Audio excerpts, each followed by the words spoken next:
back, everybody, to another episode of Off the Books podcast. As always, I am the lovely Miss Taylor. And I am your Holy Father himself, the Father, the Son, the mouth of the river, Father, the Reverend Brendan Humrick. We're just always going to start out that way now? Yes, my child, yes. Okay, sounds good. Go with Christ. You've got Christ on the line. How can I help you? Just go with the mouth of the river, okay? How about that? How about that? Sounds good. All right, so this week we're going over Solo Leveling Volume 1. We are... light novel. Yes, we are making another trip to the Far East. But this time, instead of going ahead and hopping that little channel there between China and Japan and going into the Japanese heartland, we're making a little stop in South Korea. Heck yeah. Yeah. So, a little synopsis on Solo Leveling. Yes. So, the tagline for it is the weakest hunter of all mankind. Ouch, first off. No, he was. He was. So, E-rank hunter Jin-Woo has no money, no talent, and no prospects to speak of, and apparently no luck either. When he enters a hidden double dungeon one fateful day, he's abandoned by his party and left to die at the hands of some of the most horrific monsters he's ever encountered. But just before the last final blow, ping! Congratulations on becoming a player. Yes. Bam! Yes. Yeah, I've been wanting to do this book for a while. I love this story. I actually originally found it through the manhwa, which is the South Korean, like, it was a webtoon that, you know, I read it online on my manga website and loved it and was like, well, let's go ahead and get into the, you know, the actual, like, light novels of it. Yeah, I've really liked this pick. Yeah. And I think I even texted you about this. I liked it a little bit more than Arfrita. I liked Arfrita, but this one I think just captured my heart because this one had a lot of action into it, whereas Arfrita it was a little bit more delayed. Yeah. There was a lot in Arfrita to, like, kind of process in that first one. That first one's is a little, it's kind of like the first season of The Office. It's a little hard to get through, but once you can get through it, like, it gets good from there. Yeah. But I mean, Solo Leveling just comes and just smacks you with a shovel from the get-go. Yeah, I mean the first part when they're in the double dungeon, I mean that whole part to me was just insane. I loved it. Oh yeah, I mean that's a great way to start this whole thing. So as we said, Jin-Woo Sung is our main character. He is an E-rank hunter. So 10 years before our story begins, these portals begin opening up all over the world, and people begin what they call awakening. They start awakening their power, and they start kind of getting, like, superpowers almost. Yeah. Shit like that. Definitely.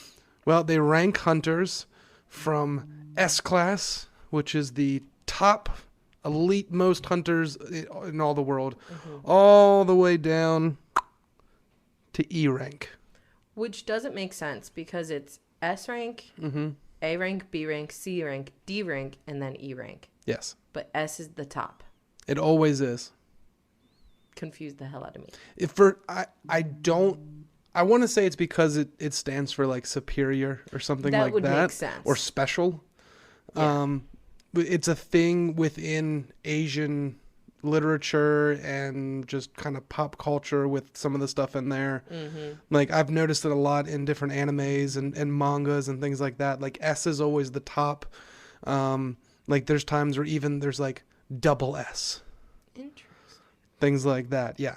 Well, that makes more sense. Yes. But yeah, I was like, why can't we just have, like, A for, like, alpha, you know, or, like, the best, you know? Well, we're Americans and we're weird.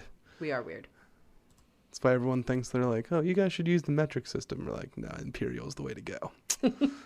Even though nobody else uses it, we're going to stick with this. Yeah, but no one else has also been to the moon. So, boom. Do you really believe that? What do you mean? Somebody else had to have been to the moon. I feel like we would have heard about it. I feel like that would have been like world I feel news. like we would cover that shit up and be like, we are the only ones that ever accomplished that shit. Well, with the way the internet is nowadays, if another is country true. had done it, the information would be out there. That is true. But yeah. Anyways, Besides the point. so they start opening up. One of the people that awakens his powers is our boy Jin-Woo. Mm-hmm. He awakens as an E rank hunter. They Poor say thing. they say that he has. They say on average an E rank hunter has between 70 to 100 mana. Mm-hmm. Which is magic, basically. Yes, it's their magical power. Yeah. And Jin-Woo has 12. So he ends up with the nickname the weakest hunter of all mankind. Mm-hmm. So Jin-Woo shows up to this raid on a D rank dungeon. And a bunch of the guys there are just like, oh, Jin-Woo, like, we're so happy to see you and whatnot. And he's just like, oh, yeah, and like walks off and whatnot. He's like the cheerleader. Yeah, and one of the guys there is like, why are we happy that he here? Is he like the ultimate hunter or something like that? And they're like, no. You fucking suck. If Jin-Woo Sung is here, that means that this dungeon is safe. He's the weakest hunter of all mankind. Mm-hmm. But he's got one thing going for him. He's got incredible hearing, and he's very perceptive. Like, he's got really good instincts. And you'll notice with some of the people in this series that are stronger, or they're destined for greatness, kind of, they have these little quirks with their senses or with their intuition. Yeah, like already pre-programmed. Right. Mm-hmm. Like the one character that I was talking to you about earlier, who I haven't told you who they are yet, they have an aversion to smell. Oh. Even though they are a hunter and are involved with one of the largest guilds in South Korea, they constantly are like covering their nose with a handkerchief or something like that because of the smell of the hunters around them. Wow. And that's one of the things that like piques their interest about Jin-Woo when they finally meet, is they're like, that smells different. Like he actually smells good. Interesting. She's like, because normally it's like the stronger they are, the worse they smell. Uh-huh. Yes. Oh. Yeah. So he's got good hearing, hears them anyway. So they go into this. Jin-Woo gets hurt, like he always does. Like right off the bat. And he's being healed by his friend Joo-hee Lee. And the way they became friends is because she was literally constantly healing him every time that they went on a raid together. Yeah. So they just kind of stuck together. Had this relationship of sorts. They finish out clearing the D rank dungeon, and they find another path. They find this path into a double dungeon, which they're like, oh, well, we've kind of heard about these things before, but we thought they were myths. Like, we didn't think they showed up in D ranks. So they end up voting on if they should continue down this or if they should go back and tell. Jin-Woo was the last vote. Joo-hee decides she doesn't want the group to continue, but Jin-Woo needs the money because his sister's getting ready to go to college. His mother's in the hospital with this eternal slumber disease. And he has to provide for his family, and he's like, I need this money. We're So going in. yeah, because he's only been able to take out like one monster on this raid, and he's not making any money from that. Yeah. So they go in, they find this shrine, temple, arena type deal with all of these stone statues around, and this crazy looking giant statue that apparently looks like a demonic Statue of Liberty sitting on a throne. Yeah, they even like said it reminded them of the Statue of Liberty if it was demonic and sitting in a dark room by itself. But all the statues around it had something in their hands, whether it was a weapon, A musical instrument, yeah. a book, Yeah, things like something. that. Torch. Yeah, but unfortunately, once they get in, they realize too late that it was a trap and find themselves locked in with no way out. The first person of the group that tries to open the doors to get out, one of the statues standing next to the door cleaves him in half. Yes.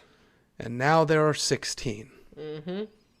They read off this tablet with these commandments, and the statue starts shooting laser beams out of its eyes, essentially. Yeah. And kills another, 3 or 4 people. Oh, yeah. So, and the commandments, they were pretty cool. It was like, thou shalt worship God. yes, thou shalt Praise God. Thou shalt... and thou shalt show thy faith in God. Yeah. Yes. Yeah. So Jin-Woo realizes that if they stand up past, because everyone hits the deck, because he yells at everyone to duck once these laser beams start firing out, and actually saves most of the group. Some of them are not so lucky. But he figures out if they stand up past a certain point, they'll shoot laser beams at them again. Yeah. So he figures, we're supposed to bow to this statue. Yeah. Thou shalt praise God. Worship God. Worship God, yeah. Yes. So they bow to the god that's in this stone chair. Then it stands. Yeah. The laser eyes kind of recede, they fade away. And then it stands, and they're like, we need to praise God. So one of the people's like, I used to be in a church choir when I was a boy, and I'm pretty good at singing praises. Yeah. So he starts singing, and the thing stops moving and is just kind of looking down at him. And then it lifts its foot and squishes him like a bug. Dude, that had me dying, because I'm like, it can't be that simple. It can't just them be, and I was even trying to figure this out, because I'm not religious, so I'm trying to figure out, what are these people even supposed to do to show their faith, or to praise God, worship these things. So it was pretty cool that this whole thing was figured out this way. Yeah. So the whole thing, this statue starts running around, squishing everyone in this party, and then Jin-Woo realizes that the statues standing on the outside will move. And he starts yelling at everyone get to a statue holding an instrument, or holding, just holding an instrument. Holding an instrument or a book. Right. No weapons. Right. So he grabs Joo-hee, who is terrified at this point, and starts running with her. And they're both standing, someone gets in front of one with a drum, and it starts to drum. Someone gets in front of one with a harp, and it starts to play. They start realizing, oh shit, this is what we got to do. So he and Joo-hee get in front of this one that's got a lute or something like that. And he's like, why the fuck isn't this playing? Why isn't this playing? And then he realizes, it's got to be one of us. It will not accept two. So he leaves her there, starts running off to what he thinks is another one that's got an instrument. And the leader of this group, a man by the name of Chi-Yul Sung, Mr. Sung. I love him. Who at this point is already one arm down. Yeah. Because that just got kind of burned away. Yeah, lasered away. Yeah. Got the Superman guy. heat vision. Yeah, poor guy. So he yells at Jin-Woo, no, not that statue. He looks up at the last minute and realizes it's one with a shield. He jumps out of the way, just missing getting bisected by this damn shield. Yeah.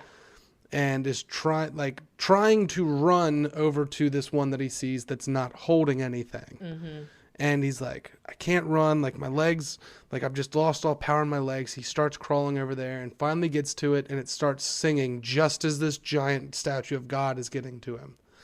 So it starts singing.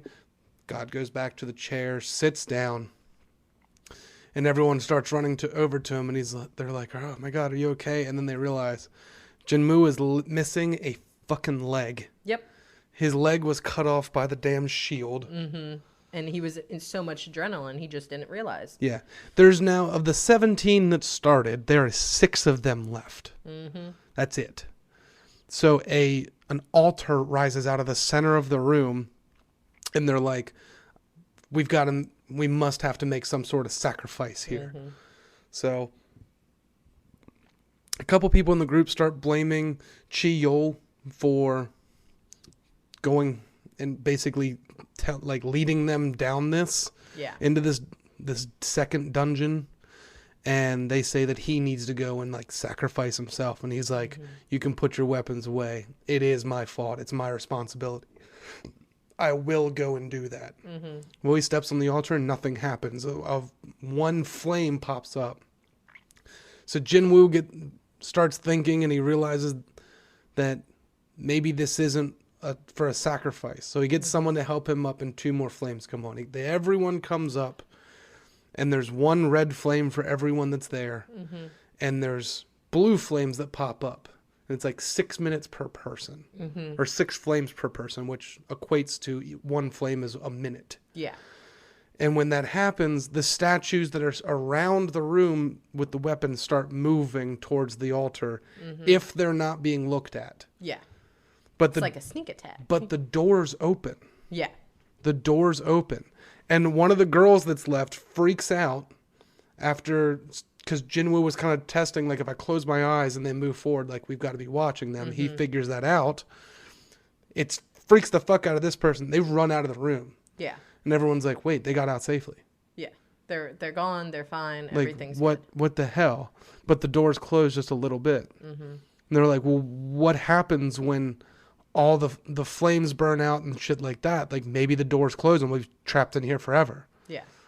So one of the dudes holding Jin-Woo books it out of the damn room.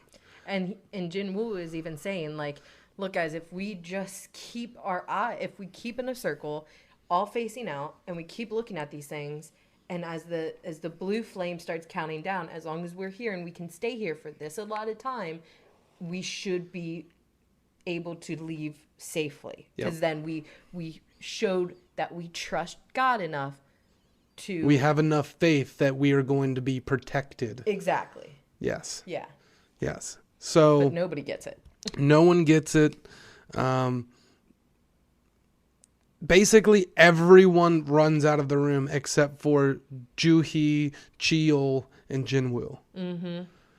And Chi-Yol is like, you two are younger than me. You're much younger than me. You guys should survive. And Joo-hee's like, okay, I can help Jin-Woo get out of here. And then collapses because she had used all of her mana trying to heal Jin-Woo that she can no longer stand. She's got her nose is bleeding, she's fatigued, she's looking pale. Yeah, she's in a bad state. And he's like, Jin-Woo's like, I can't carry her out of here. Mr. Song, you need to get her out. And Joo-hee's like, no, Jin-Woo, you've got to come with us. And he's like, someone's got to stay. We all can't make it out. Yeah. And she's like, but you promised that you would take me to dinner. And he's like, here's my essence stone that I got today. Hold on to this. Go get dinner. Give me the change when I get out of here. They run out. The doors close. Jin-Woo is impaled with a spear. It lifts him off the ground, slams him back down. He gets cut with a sword. He's trying to defend himself as best as he can. And he can't look at all of them, you know. And then time seems to stop. Yeah. Just as a sword or an axe is about to come down and I think it was an cut axe. him in two. Yeah. And kill him. And it was he even said it felt like it was moving 1 millimeter at a time. It was very, very slow. Yes. This strange message pops up saying that he had completed this secret quest, the strength of the weak. And he has been accepted by the system as a player. And do you choose to accept, your heart will stop beating in half a second. Yeah, it's if you don't accept, you're going to die. But if you accept, you'll become a player. So he accepts, and then everything goes black. The next thing he knows, Jin-Woo wakes up in the hospital. He's been asleep for 3 days and happens to look down and realize, my fucking leg's here. Yeah. How do I have a leg? It was gone. Yeah. Members from the Hunters Association of Korea, which is kind of like the main organization that like sets out the rules for the hunters. They're the ones that put out the contracts on which guilds or who can go and do gates and things like that. They think, because they had heard from everyone that gotten out about this double dungeon. So their surveillance team, which is like their group of hunters, as well as one of the largest guilds in South Korea, the White Tiger Guild, go in to try and clear this guild, like this dungeon. And when they go in, they find the bodies of everyone that's dead, and they find Jin-Woo. But they find nothing else. Yeah, the statues are gone. And if the statues were gone and he technically defeated them, wouldn't that start the clock, though, of an hour of you have to get out of the bosses, you have to get out of the whole thing? You would think. Yeah. You would think. Yeah. Because I feel like we still never got an answer through the full first book. Right. So it's like, how did that dungeon close? Or maybe because it's the double dungeon, it didn't close until the person that was chosen as the player got out. Exited. Maybe. I have a theory, because you've read it, I haven't, for future ones, but wonder if he's the boss of that. Of that dungeon? Yeah. Because if it's not closed, right? Because it never closed. I can tell you this, he is not. Damn it. He is not. I got so confident. I'm like, it was like like a light bulb just went above me. The dungeon does close. It does? The dungeon does close, but the Temple of Kartanon, which was what the area that the statues were in, will make another appearance. Okay. I'm here for it. Yeah. Okay. Yeah. Okay. Probably in the 5th or 6th book. Okay. Maybe the 5th. I'm Maybe here the for 5th. it. Because I just finished the 4th. Okay. And the 4th was so good. Anyways, Jin-Woo wakes up in the hospital. He has a leg, but the members from the Hunters Association have shown up and they're like, we need to reevaluate you. We think you've had a second awakening because there was nothing there and you were the only person that could have defeated him. So they give him another evaluation, and this time, instead of his mana being 12, now it's 10. It's actually gone down. Yeah, how does it go down? And they're like, he's basically a normal fucking person. What the hell? How is he even a hunter? So, and they're like, oh, we must have been mistaken. They're like, I guess we wasted our time here. So they leave, and Jin-Woo happens to lay back on his bed and look up and see this lettering screen, basically this like a video game screen in like floating in the air above him. Yeah. And it's saying that he's got unread messages and he's trying to figure that out and yelling all of this stuff out loud, trying to open his inbox to look at these messages that only he can see. And his sister walks in and she's like, what the hell are you doing? And he's like, whatever. You know. She's like, she's like, did you hit your head? And he was like, nah. He probably did hit his fucking head at some point. Probably. But he can see this shit. So. And then he remembers that his sister used to play heavily in video games. So he's like, if you were playing a video game and you wanted to open up your messages, what would you do? Yep. And she's like, open inbox? And he's like, open inbox? And then as soon as he says that, the message just pop open. Yeah. And he's like, that's all I needed, thanks. Yeah. So sends her on her way. He sees that one of the messages say that his daily quest has been delivered. And it tells him that he needs to do 100 push-ups, 100 sit-ups, 100 squats, and run 10 kilometers. Yeah. And if he doesn't complete it within the day, a penalty will be given. So he starts trying to do push-ups on his bed, and nothing's happening with it. So he says, fuck it, and goes back to sleep. Yeah. And at midnight, it's like, the system comes alive and is like, daily quest was not completed. A penalty quest will now be initiated. And and it wakes Jin-Woo up as it starts shaking his bed and basically transports him into this fucking desert wasteland. Yeah. With these giant man-eating centipedes. And I read that and I instantly was like, disgusting. See, because I hate centipedes. Since I brought you the manhwa, you're gonna get to see what they look like. Oh no, I forgot about that part. There were so many things that. Oh shit, I totally forgot about my biggest fucking fear is gonna be in the manhwa. The manhwa. Manhwa. Closer to the end. Ah, yes, yeah. I have nobody. Since you guys can't see me, my biggest fear is spitters. Yeah, she doesn't like spiders. I almost suggested the series I'm a Spider, So What? And Taylor was like, please don't do that to me. Please don't. I would never even start or finish it. You would never see me even lift that thing. Oh, that's such a good story, though. Good for you. Good for the story. I just can't. So it tells him that he's going to be in this penalty zone for 4 hours. Mm-hmm. So he runs for his life for 4 hours, does make it, gets sent back to reality, and like passes out on the floor. And then the nurses come in the next morning and they're like, oh my God, what the hell? Why is he here? And there's so much sand all and there's around him. sand everywhere. So he wakes up the next day and is like, I never want to do that again. Mm-mm. So he starts doing everything. Running and doing all these push-ups and sit-ups, and he starts like kind of getting buff and shit like that. Mm-hmm. But he starts getting rewards for doing this. Yep. And he's able to, because he's got stats now. Yeah. He's got strength stats and perception and intelligence and agility and stamina. So he starts getting ability points and things like that. So he's putting everything into strength. Yeah. He's saying fuck my other stats and putting everything in strength. Yeah. Because he's lacking in that regard, respectfully. And for going through the penalty, he got a reward to be, I'm blanking on the word, but like rehydrated, basically. So like... he got a full recovery. Full recovery, thank you. Yes.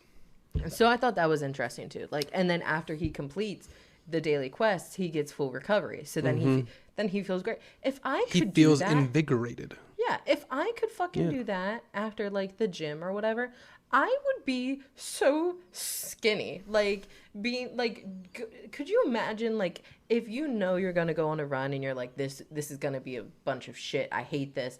But if you know at the end of that run, you get to feel like a king again, fuck yeah, I would run. Well, one of the things he starts getting while he's doing these daily quests is these mystery boxes. Mm-hmm. Like the first day he gets a bandage. Mm-hmm. The second day he gets a ballpoint pen. He gets a cup at one point. He gets an umbrella. Things like that. Mm-hmm. Things that he starts to realize that they're like kind of meaningless, but for some of the things that he gets, he's like, these things are actually useful to me kind of shortly after I get them. Yeah. Like the day I got the cup, they ran out of paper cups at the water cooler. The day I got the pen, I needed to use a pen the next day. To write his number for the one nurse. Yes. Yeah. But one of the things that he gets in one of these mystery boxes is a key. Mm-hmm. And that key is to an instant dungeon. Yeah. Or an instance dungeon, however you want to say it. Mm-hmm. And it directs him to a subway station. Yeah. It directs him to a subway station. He is initially intimidated by the fact that he has to kind of solo this dungeon because he's knee rank. Yeah. He's like, I don't know how He's I'm like, going to do this. Have you seen my rank? Because I have. My stats are shit. Yeah. He goes into the dungeon and then realizes once he goes in, he's like, fuck, I can't get out until the boss here is beaten. Mm-hmm. Or if he found a transportation stone. Yeah, a teleportation stone. Yeah, but he doesn't have that. Correct. So. And honestly, I think he's only found like one of those. Like through the first 4 books. In the first book, he has only found the one. And I don't even think he used it in the first. I didn't even think he found one in the first. He did find one. And I think it was in this. In the instance dungeon. In the instance dungeon. You know, you're right. He found it in the second instant dungeon that he went to.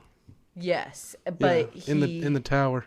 Yeah, and well, no, I think he Yeah. He no, found we it when he did. was fighting And- Cerberus. Yeah. Mm-hmm. Yeah. We're good. We're Yep. good. So he goes into this instant dungeon, starts getting attacked by these wolf things, and is actually beating the shit out of them. And he's like, huh, this is interesting. Mm-hmm. So it's kind of laid out like the actual subway is. So it's got 3 levels to it. So he just starts basically just like going back in a fucking circle in the first 2 levels, just taking out everything he can. Yeah, because they're getting like respawned. Yeah, and he's realizing, oh my god, I can level up. Yeah. And when I do that, I get more ability points. Like I get stronger, shit like that. So he actually levels himself up to like level 15 just doing this on the first 2 levels. Yeah. And then he's like, I've been avoiding going to the 3rd level because I don't know what's there. Yeah. He's like, I can tell that there's something strong down there, but by his perception. But I'm really fucking nervous to fight it. Mm-hmm. So he finally decides, all right, I'm going to go down there. And what it is a giant fucking snake. Yeah. Called the Blue Fang Kasaka. So he fights this thing, and actually, like, he's got a steel sword that he had gotten from one of the guys that was in the original party in the double dungeon. Yeah, because he dropped it. Mm-hmm. And he was like, I'll take this. He tries to slash the snake, and it shatters. Mm-hmm. It shatters on its scales. Mm-hmm. So what's Jin-Woo do? That son of a bitch uses his fucking fists. Just going it down, just hitting the snake. It's just so silly. He's literally like, he punches the snake in the face and then puts it into like this Hulk Hogan like fucking chokehold and snaps its neck. Which is like, how do you snap a snake's neck? They're all neck. Yeah. So how do you do that? How do you do it? You can pick any part of it and snap it. So he kills the blue fang Kasaka, gets the rewards from that, gets his first weapon, Kasaka's venom fang, which is a dagger, and a bottle of the venom poison. Yes, he also gets this Kasaka's poison gland,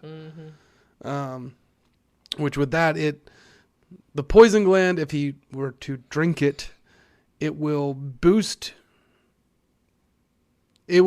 limit his physical damage that he receives by 20%, but it will also permanently affect his muscles and weaken him by 25 strength.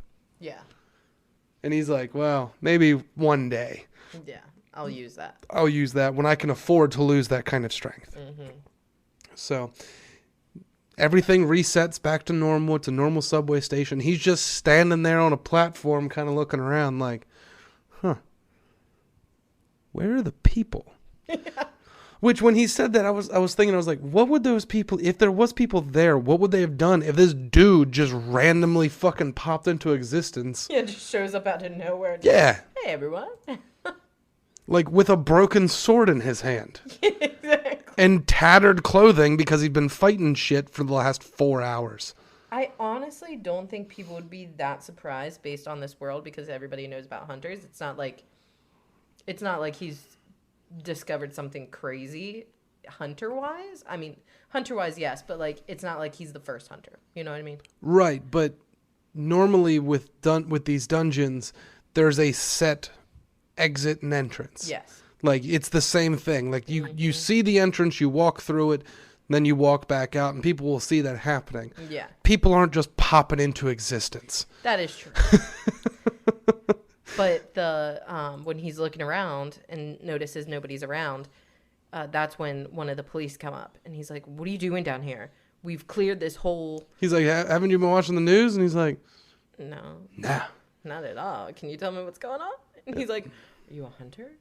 I was gonna say, once he sees like the broken sword in his hand and the clothes that show combat, he's like, "Oh, you're a hunter." Like, well, there was a dungeon break like a little ways from here, because if a dungeon is not closed within a week, the monsters within the dungeon will start to come out and attack the populace. And that actually happened in the United States in this series at one point and basically destroyed the West Coast. Okay. It was an S-rank dungeon break. Yeah. Oh. And a big-ass dragon came through. I love dragons. Yeah. It burned California to the ground. You know, It's kind of like what kind of deserved. It's kind of like what the forest fires are attempting to do out there each year. That is true. But I digress. So the soldier takes Jin-Woo to where this dungeon break is happening, and he sees these other hunters fighting this stone golem. And of course, the only hunters that were in the area at the time were low rank hunters, D and E rank hunters, and they're not doing anything. And Jin-Woo's sitting there like, I think I can do something about this. I think I can win. So he takes the half sword that he's got and he takes a few steps back from the soldier, and then he just throws it. He's like, I just like focused all my strength into one arm, and then I just threw it, and it hit, like, just fucking destroyed the thing's head and killed it. But the guy that was fighting it at the time was like, we didn't kill this thing. We were barely doing a scratch to it. Was there an S rank around here, an A rank around here? And then he looks back to where Jin-Woo was standing, and there was another guy right in, like, where the soldier that had brought him there, like, was still there. Yeah. And he was like, I didn't do anything. There was a guy right here. And then he looks back and he's like, he gone. Yeah. he not here no more. Yeah. So he, after this happens, he gets officially checked out of the hospital. And then starts to realize he gets a call from his landlord. He's like, hey man, we need the rent. Like, if you need some time, like, I can push it back a month or two, but like, just seeing what's going on. He's like, oh no, sorry. Like, I've been in the hospital. Like, I can send you the money. He's got 800,000 won, and it's $500,000 won a month for this apartment, which I honestly don't know if that's the actual currency within Korea or not, but I kind of want to know what that What equivalent to? Yeah. Equivalent? Equal to. Okay, so 500,000 won is approximately, oh my god. Do you want to take a guess of what 500, at least as of today, what 500,000 won is in USD? And okay. I want to say, because by your reaction, I want to say it's super high. Really low? Because I was going to say like $5,000, but 500? $387.81. That's it? That's it. And he can't even afford that? He had 800,000 won in his bank account at the time. He had $620.50. That's so upsetting. Yeah. Because this whole time I was like, well, that has to be something. Like, yeah. I'm thinking it's thousands, not hundreds. Yeah. So $1 is 1,289.29 won. So what's a billion won? Because a billion won? Because they keep talking about all these swords and stuff are like a billion won or 2 billion like, won. So where is it? Jin-Woo had a $700 million sword. Might have put too many zeros in there. Hold on. It's like I gotta count. As we're mathing. 1, 2, 3, 4, 5, 6. That's 70. That would be 542,934 dollars. Yes. How many zeros do I need?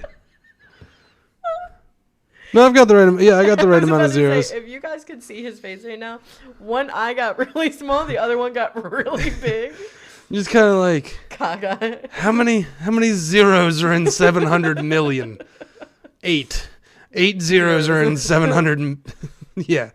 When I was reading this, I kept having to think. I'm like, okay, how many zeros am I looking at? Am I thinking billions or millions? Or I felt so stupid. 1 billion won is $7.75 million. Holy shit. Yeah. That currency went up quick. A trillion won is 77 million. Whew. 77.5 million. Damn. Yeah. Okay. Okay, so now we're Back done. to the story. We're Sorry. done mathing. Mathing over. So he realizes that he needs money. And the quickest way for him to earn money is to join a strike squad.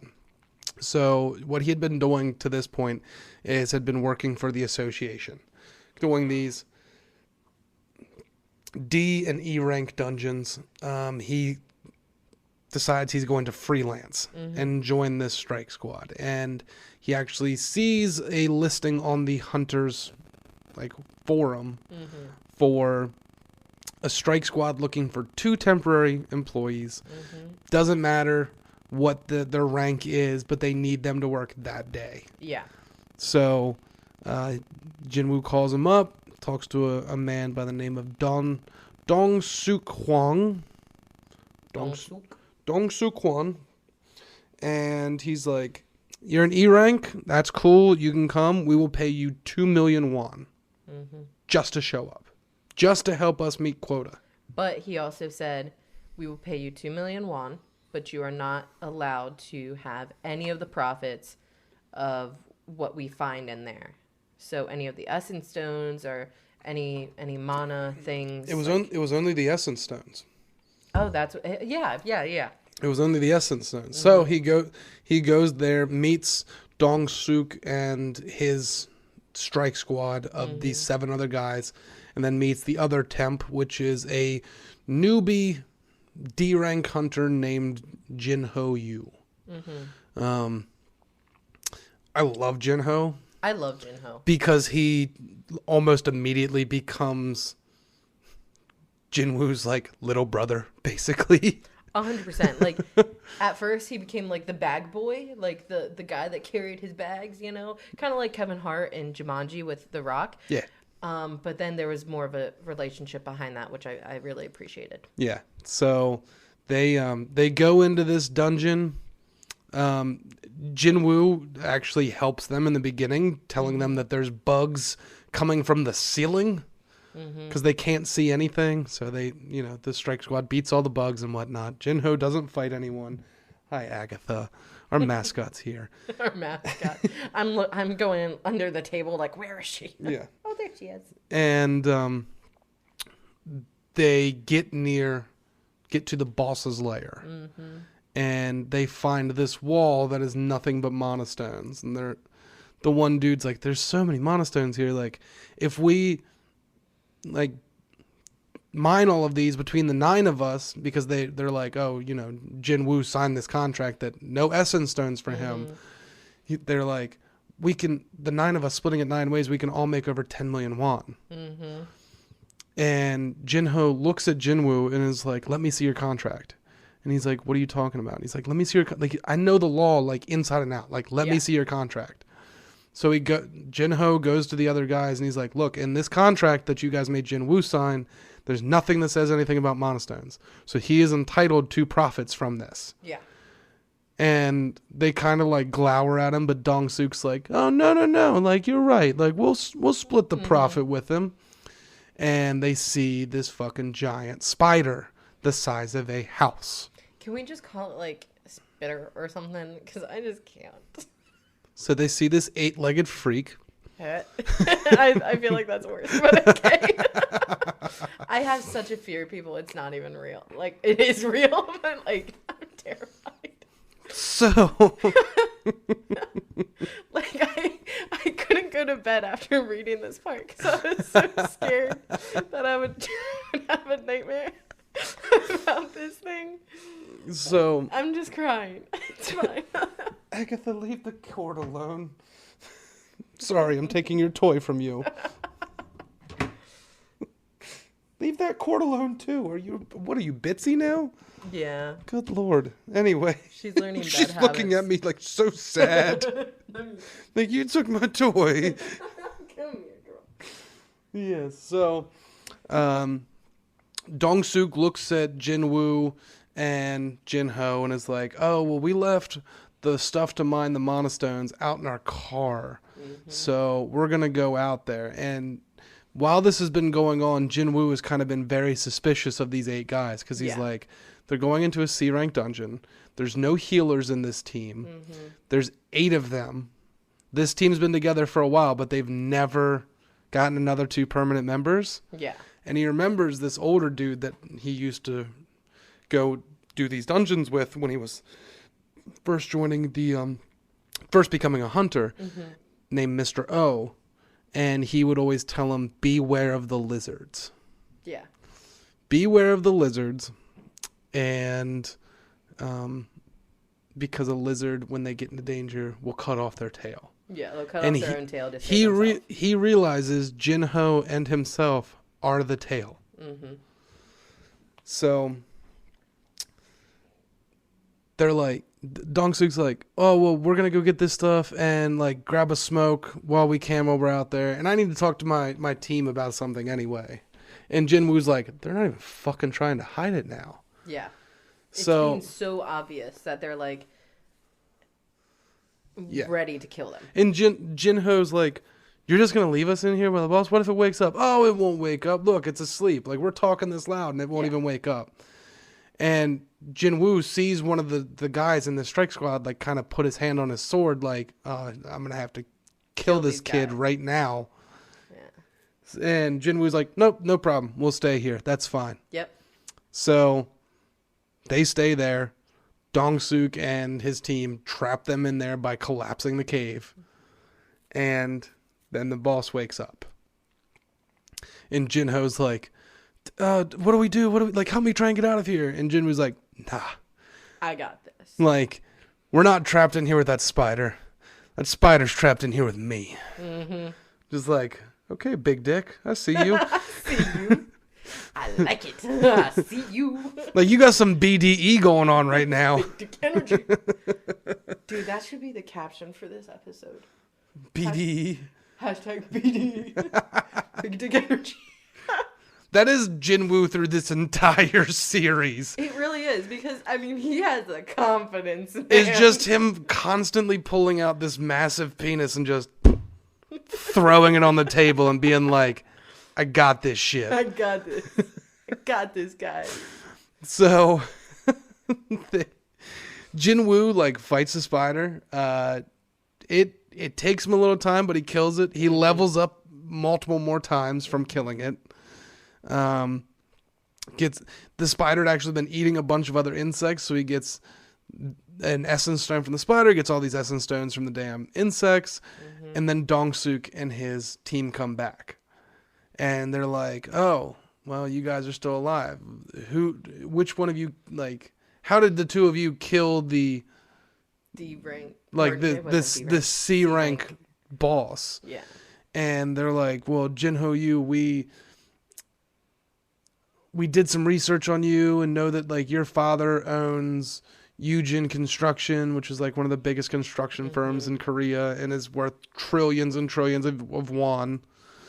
And they tell him, like, the only way you're getting out of here safely is if you become an accomplice with us and you kill Jin-Woo Sung right now. Yeah. And they were going to film him secretly. Like, film him to blackmail him. Mm-hmm. Mm-hmm. To blackmail his father. Yeah. And Jin-Ho was like, Jin-Woo just saved my life. Yeah. No, I am not. And they're like, oh, well, someone's a little confident from just fucking taking out one boss. Mm-hmm. But Jin-Ho has been called, after this whole thing, before they came back, he confidently was like, nice, boss. Just started calling him boss. Yeah, just starts calling Jin-Woo boss. Yep. What you mean, boss? and from this moment forward, Jin-Woo is always boss to Jin-Ho. Yeah. It starts a beautiful relationship of father and baby. Father and child. So, Dong-suk tells one of the mages in his group to take out Jin-Woo. Mm-hmm. And they shoot Jin-Woo across the damn room and into a wall and get him covered in rubble. Yeah. And then Jin-Woo gets a notification from the system again saying that there is hostile people around him that want to kill him, and he has to kill all of them. If he wants to get out. Or he's going to die. Mm-hmm. So it's a new, like, side quest. He gets out of the rubble and eviscerates Dong-suk's entire team.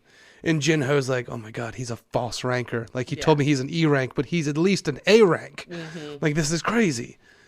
And he's like, boss, I won't say anything. You don't, Yeah. please don't kill me, boss. And he's like, I'm not going to kill you. But then he's like, in his head, he's like, if I threaten him a little bit, but don't take it too far, I can at least keep him from talking. Yep. So they come to an agreement where Jin-Woo's not going to tell anyone about what he saw Jin-Woo do. And they leave. Until about a day later when Jin-Woo receives a call from Jin-Ho and the two meet at a local coffee shop near Jin-Woo's apartment. Mm-hmm. And Jin-Ho thanks him for saving his life and then gives him the proposal. Which is what the entire chapter is called, the proposal. Mm-hmm. So Eugen Construction, which is owned by Jin-Ho's father, wants to start a guild. Yeah. And they're thinking about getting like an S rank to come in and be the guild master, and then have Jin-Ho's older brother be the vice master. Yeah. And Jin-Woo immediately realizes, like, oh yeah, that can cause some issues. Yeah. Because the guild master can just take control at any point. Yeah. And Jin-Ho's like, I just need you to go on 19 more raids with me, into 19 more dungeons. And it clicks for Jin-Woo, and he's like, you want to be a guild master, don't you? Yep. And he's like, yes, I do. I want to be the guild master of my father's guild. And all of this stuff. So Jin-Woo agrees to do this with Jin-Ho if only those two go into the guilds or into the dungeon. Because for guilds, you at least need 10 people to be there. For the dungeon, for a C rank dungeon, you need at least 10 people. Yeah. Yes. But he's like, we can just do what Dong-Suk did and offer people 2 million won, 3 million won, just to come and just sit around, basically. Yeah. While the two of us go in and clear the entire thing. And he goes, but I'll be the only one fighting. Yeah. I'll be the only one fighting because Jin-Woo's like, I just want that sweet, sweet experience, baby. Yeah, I just want to be there. That way I can just keep leveling up. Yeah. He wants to keep solo leveling. And that's the title of the book, people. In case you missed it. So he agrees. And Jin-Ho is like, I'll contact you in a few days once I get everything set up. He's like, okay. So Jin-Woo ends up deciding to test himself before he starts this and enters the Demon Castle, which is an S-rank instant dungeon that he had gotten from a blessed mystery box. He had been given the option of a blessed mystery box or a cursed mystery box.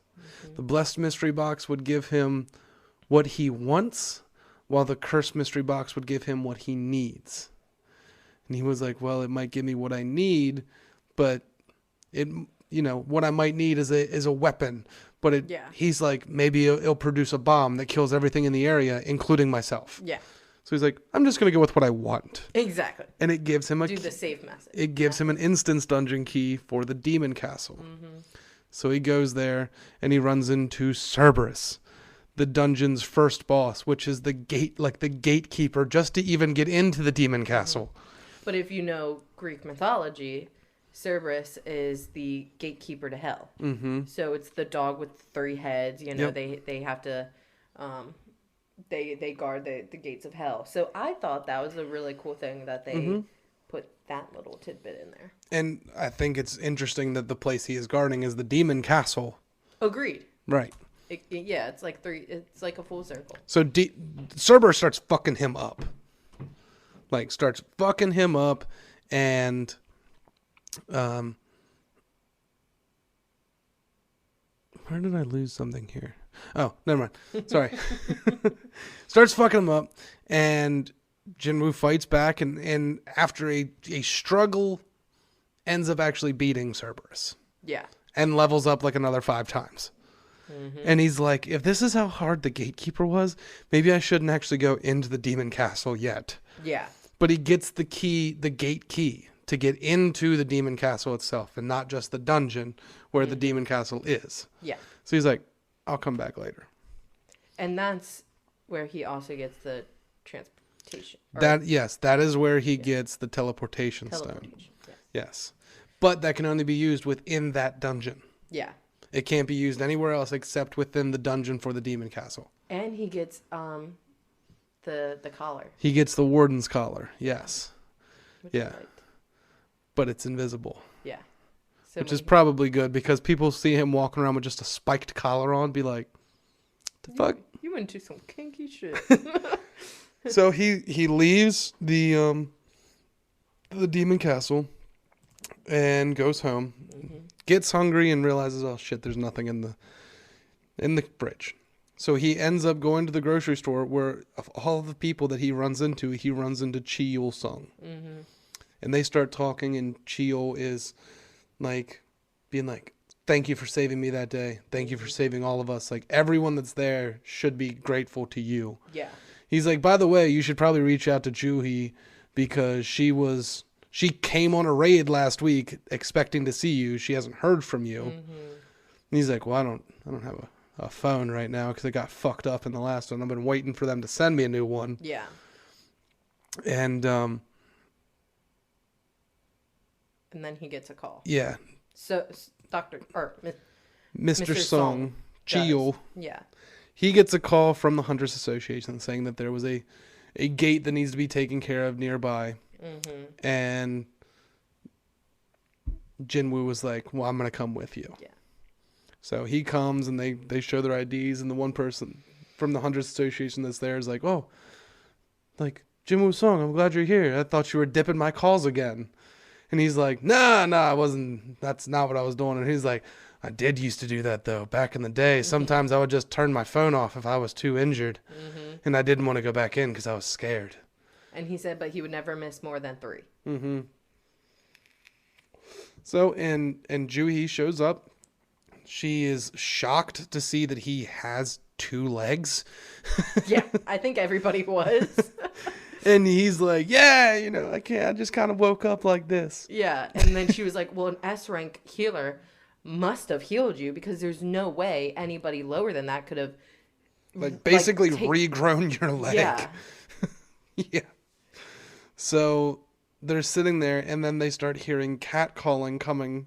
They look over, and it's a dude in a prison jumpsuit. Mm-hmm. They're like, they shooting a movie nearby? They shooting a movie? So, but no, it turns out that there is 3 prisoners that are hunters that are going on this raid with them because there's not enough hunters in the area, and these guys committed crimes, but they're getting reduced sentences for complying with the Hunters Association. Yeah, but one of them was a rapist. Oh, I'm very much aware. The fact that they had community service and it was this pisses me off because it was like, I mean, it was like, you get weapons and you're supposed to be in jail. Why should we give you more weapons? Right, but that's why Tessik was with them. And the man that was with them was Tessik Kang. Mm-hmm. And they're like, well, he's a B rank. So he'll keep them in line. He'll keep them in line. They say that it takes 10 C ranks just to beat 1 B rank, or that's the rumor. Yeah.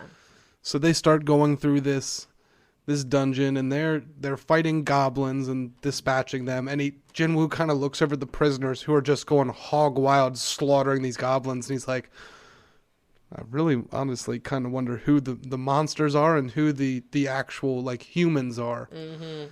So they get to not a fork in the road, but like 3 different paths, and decide to split up. Tessik and the prisoners go one way.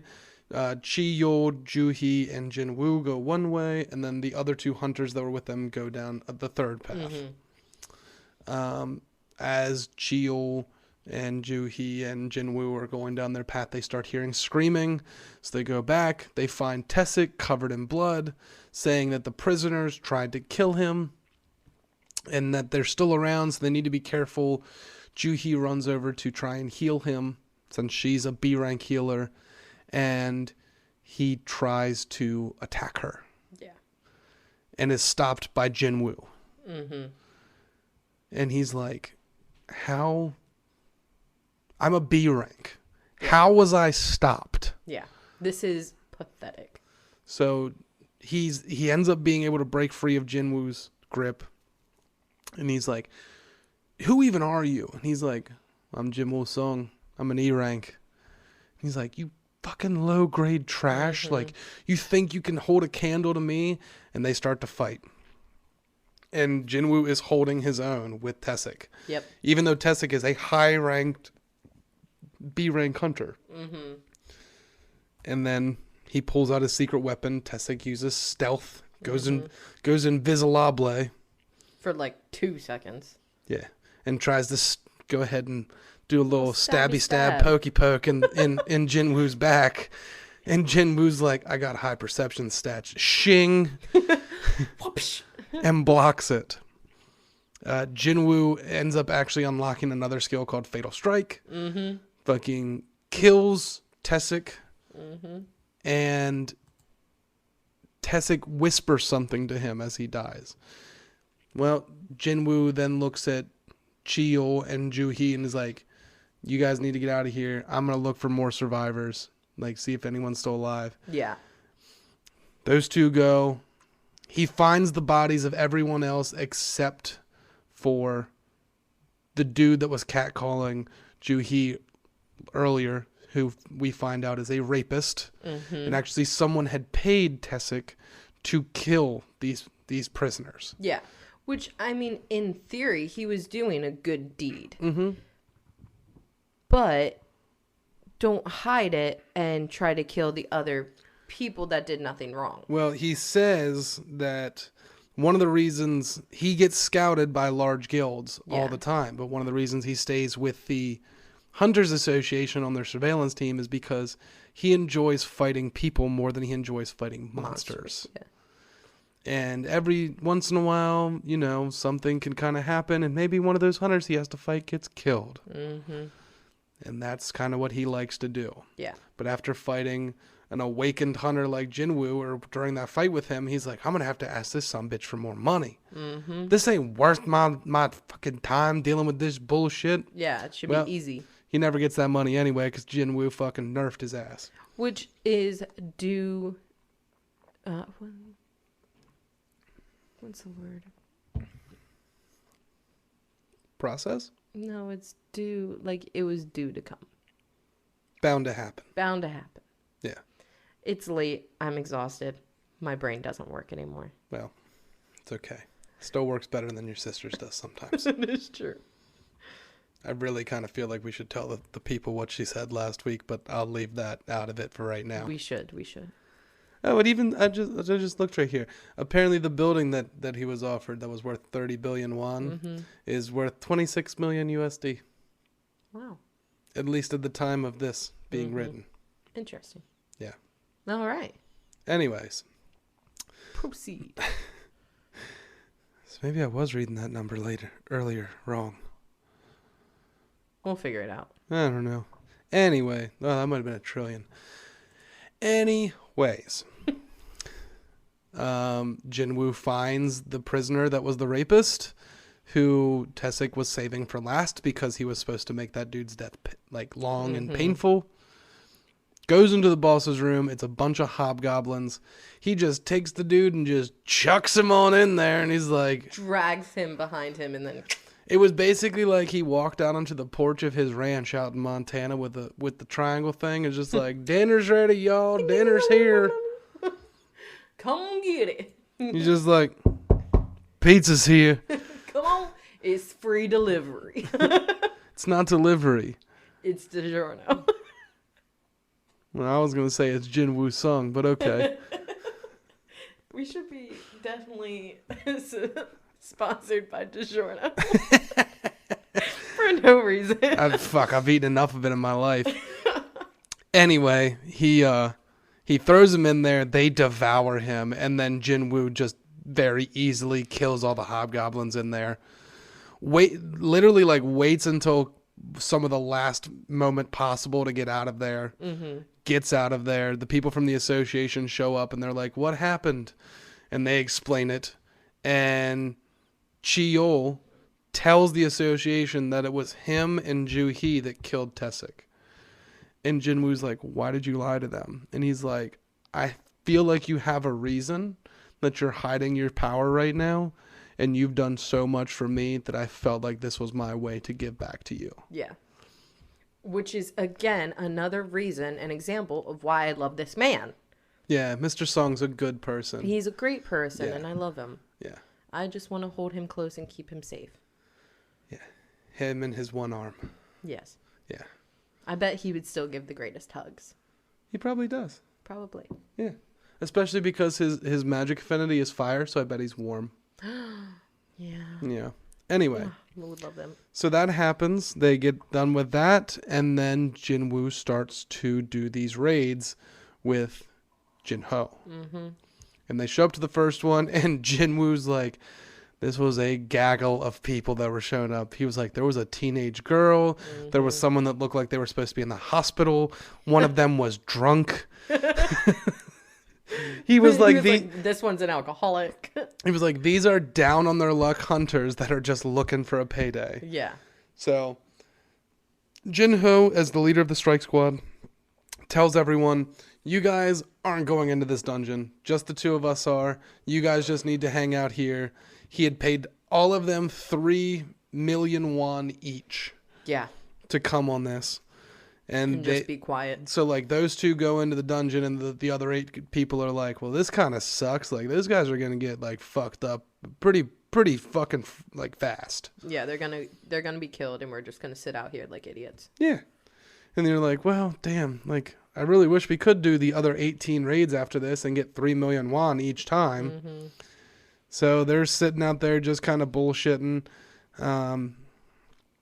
And next thing you know, they pop Jin-Woo and Jin-Ho come back out. And they're like, oh, I guess, what, did you guys, like, just get into the entrance and then, like, have to turn around? And then they're like, all right, let's load up. Time to go to the next dungeon. And they're like, what the fuck are you talking about? And then the dungeon closes behind them. Mm-hmm. And they're like, what? You defeated the boss? They're like, what just happened? So that's what they start doing. Mm-hmm. Meanwhile, the local large guild is the White Tiger Guild. Mm-hmm. And the leader of their second management team is Sang-Ming An. And he is in charge of recruiting new members and training those new members. Yeah. And they can't find any C rank dungeons because there's a new strike squad in the area that's taking all of them. Mm-hmm. All of them when they come up. Yep. And it's Jin-Ho's strike squad. And they're like, it's led by, they're seeing this and they're like, it's led by a D rank. Like, it's just a bunch of, like, other D ranks and E ranks. Mm-hmm. What the hell? So they're looking through, wondering if there's anyone, like, notable that's there, and they see Jin-Woo Song's name. Mm-hmm. They're like, Jin-Woo Song, why does that sound familiar? And his second in command is like, isn't that the dude that survived the double dungeon that we found in there? Yeah. And it kind of clicks for him. He's like, oh my God, he must be a reawakened person. And he's like, give me all the information that you have on Jin-Woo Song and mm-hmm. Jin-Ho Yu. And he's like, we got some recruitment to do. Yep. So White Tiger starts kind of looking into the two of them. Meanwhile, over in the United States, Dong Soo Kwang's brother, the younger brother, starts, like, gets the news that his brother has died. His brother's name is Dong So Hwang. Yeah. Who was an S-rank hunter. He was a former Korean national that is now an American citizen. Mm-hmm. So he is like, I need to find out what happened to my brother. There's 2 people that survived, and I think they're going to regret ever coming out of that dungeon alive. Yeah. So he calls up his, like, manager and is like, hey, if I go to Korea and kill someone, is that, like, a problem? Like, will I be, like, will there be repercussions? And his manager proceeds to tell him, there is no extradition treaty between South Korea and the United States for mm-hmm. hunters. So you would be tried here, and we could probably get your sentence completely knocked off. Yeah. Probably just fines. Yeah. And he's like, okay, well, I need to go to Korea. And she's like, well, like, if you're not here, the guild will come to a halt. Mm-hmm. And he's like, well, when is the next time I'm free? She's like, you've got a full schedule for the next 2 months. Yeah. And he's like, well, after that, do not schedule anything. Weeks. He's like, because I need to go to South Korea. Yeah. And figure this shit out with my brother and question these two. Yep. And that's about where it ends. That one was great. I loved it. Yeah, I really enjoy Solo Leveling. Mm-hmm. I think I've said this to you before. Of all the manga and stuff like that I've read, the manhwa for it is the best. Yeah. That I've ever read. I just loved the way that this was written. Because it was similar to like the stats and the video game-esque type thing, like Arfrita. Mm-hmm. But this one just had that oomph to it that I think Arfrita, in my perspective, was a little lackey. Mm-hmm. But I agree with you. If I gave the second book a chance in Arfrita, I feel like I would love it. Yeah. The second book introduces some more characters in that are fan favorites, like Shea. Mm-hmm. Oh my God, Bransky. Whew. Bitsy just came down here and just dropped a bomb on us. Huge. Oh my shit. God. But yeah, so that is Solo Leveling Volume 1. I don't remember if we said earlier if that it's by the author Chu Gong. We did. Okay. I'm pretty sure. Okay. So, what would you rate this out of 5? For what it was, and for it not, because I want to say it's not a typical novel, since I'm rating it as a light novel and manhwa. I would definitely give it like a 4.8, maybe even a 5 out of 5. Yeah, it's excellent. This one's so good. It's excellent. And for perspective, like I usually don't read this light kind novels. of stuff. Yeah. So for me to give it a 5 out of 5, it's and especially because there's a spitter in there. Mm-hmm. That normally drops my rating by like 3 points. So you guys should be proud of me for keeping it still such a high rating. Yeah. And honestly, like this is one, like it comes out swinging, but it gets better and better as it goes on. I totally agree. No, I'm talking the series. Oh. Yes. I was just talking the whole book events. Yeah, this like the book builds as it goes through, but the series, like it gets better and better. That just makes me so excited. Like the 4th one is by far right now my favorite one. I'm excited. Like I know how the story goes, but at the same time, like I'm still enjoying seeing how different the manhwa from the light novel is. Yeah. I told Deanna about this, that I read it. Mm-hmm. And I was like, I know it's not your cup of tea and I know you will never read it. But I was like, I am so excitement for the second book. And she goes, your excitement? I said, so excitement. Yeah. And she goes, are you okay? And I said, I'm fine. She goes, have you had Adderall today? And I was like, I don't even take that. I was like, but I am very excitement. Well, you're going to be out of the country on vacation next week, and you will have a chance to read the second. Who knows? You might come back and have told me you've even read the third. Who knows? I think I'm going to download both just in case, but I already have a lot of books downloaded for this vacation. But I'm also afraid I'm going to get there with high hopes that I'm going to be able to sit by the pool and read. And then I'll just be drunk by like 10 a.m. That's also feasible. Very heavy. I mean, do you see who I'm going with? Yeah. So. Yeah, because someone's not going to want to sit there and read, and they're going to be looking for they'll have Allie to drink with if you're not drinking with them. So I'll still drink. It's just I will have my Kindle in my hand. Yeah. So. And I want to trust that one to keep an eye on the men folk, but I think I'm going to have to put that on you to keep an eye on my father, your father, and Ed. I got you. The force is strong with this one. Yes. I will. Help me, Taylor Wan Kenobi. You're my only hope. My only hope. Can you please get on your knees and say that? I just find that funny. No, I'd have to be crouching. Okay. I'd have to be crouching because she's like crouching in front of R2, just like, help me, Obi-Wan. You're my only hope. We'll reenact it. It'll be fine. Yeah, we'll TikTok that shit. I'll put on a cape. Cloak. Same thing. Is it though? Kind of. Not really. To each their own. As long as you pull down the hood and say, well, hello there. Well, hello there. It's for democracy. So, that is all for this week. Any shout outs this week? Me, myself, and I. Look at you. I cannot wait to be on the beach with a drink in my hand. So we are shouting out myself. I am going to shout out the whole DR crew.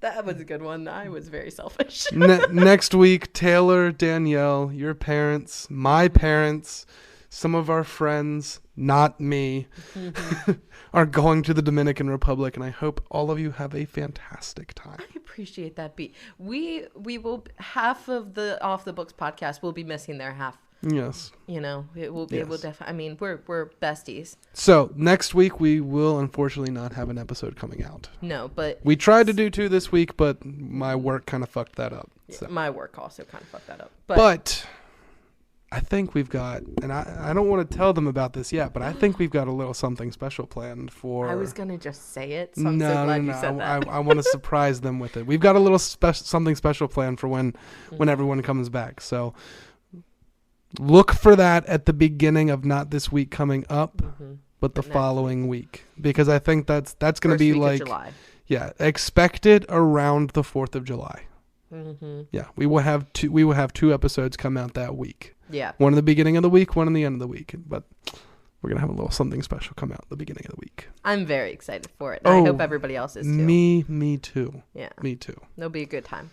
So, from all of us here at the Off the Books podcast, yes, exactly, from us to you. As I whispered it, I'm like, there's no way they'll hear me. Remember to please keep that shit off the books.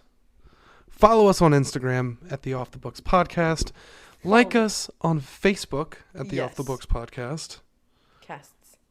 Casts. Sorry. Follow you on Instagram. Taylor Cough 99. Follow me on Instagram at Mr. Humrick. You can find Taylor on TikTok. Hell yeah, Taylor K Graphics. You can find myself on TikTok, The Artorius. And you can find Off the Books podcasts also on TikTok. Remember to like, share, and subscribe to the show. You can find us on Anchor, Apple Podcasts, Google Podcasts, Spotify, and many more places where you can find podcasts. Thank you for listening. Good night, good morrow, and good day, good people.